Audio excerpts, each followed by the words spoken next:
So you're in love and it's wonderful and everything is peachy keen, but nowadays there's two big questions you might want to hear. One, the age-old will you marry me? And two, the very new, want to move in together?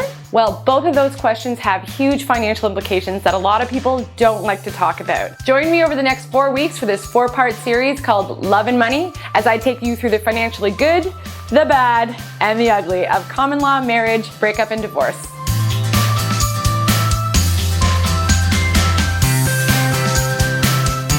Welcome to part 1, moving in together. So you and your partner have decided to move in, and this is the start of a beautiful common law relationship. But just so you know, this is a big deal. There's a lot of financial implications when you move in with somebody. If you break up in a common law marriage, you might be entitled to some money, or you may have to pay some money. So it's really important that you know the rules about it. Keep in mind that a lot of these rules change depending on where you live. So make sure that if you're gonna move in with someone, you double check with a local advisor. There's a lot of confusion about what a common law marriage is. Today, I'm gonna be debunking 3 of the biggest myths that there are about you and your partner moving in together.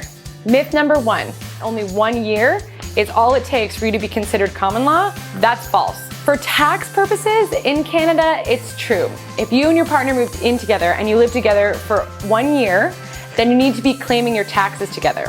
But in order to qualify for any of the financial provisions, legally, if you guys break up, that doesn't happen for 3 years. That's right, 3 years, not 1. So if you and your partner broke up after 2 years of living together, nobody's on the hook for anything financially to anybody.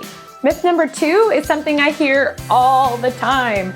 If I move in with my partner who has a lot of debt, I'm gonna be responsible for it. This is false. I repeat, this is false. A lot of people think that if you move in with somebody, claim your taxes together, or open a joint account with a partner who has a lot of debt, that automatically that debt's gonna become yours. Don't worry about it. Married or common law, it doesn't matter what your partner has on their balance sheet. That debt is not your responsibility. The only time that debt will ever be put on you as your responsibility is if you've signed on the dotted line for it as a guarantor, or if you co-signed on the loan. If you didn't do that, then that debt is theirs. The only thing that's really gonna affect is the household income every single month. But that debt is not your responsibility, so stop worrying about it.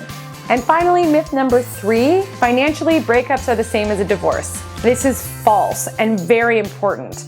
In fact, that's a big difference. In a common law relationship, when you break up, all property, all bank accounts, investments, everything that has your name on it comes away with you. You don't need to share any of your property. This is the single biggest difference between common law and marriage. If you and your partner bought a house and only your partner's name is on the deed, even though you might have been helping out with mortgage payments over 10 years, if you broke up, that house goes with your partner, not with you, no matter what. And that goes for everything that's mastering the relationship. As you can see, knowing your rights is really important when you're gonna move in with somebody. If you have any fears yourself about moving in with your partner, let me know in the comments below, and I'll see if I can make you feel better about them. I'm Shannon Lee Simmons, and you're watching Money Awesomeness on Coral. Don't forget to subscribe, follow me on Twitter, and tune in next week for part 2. I'm gonna take you through the big differences between a breakup and a divorce, line by line.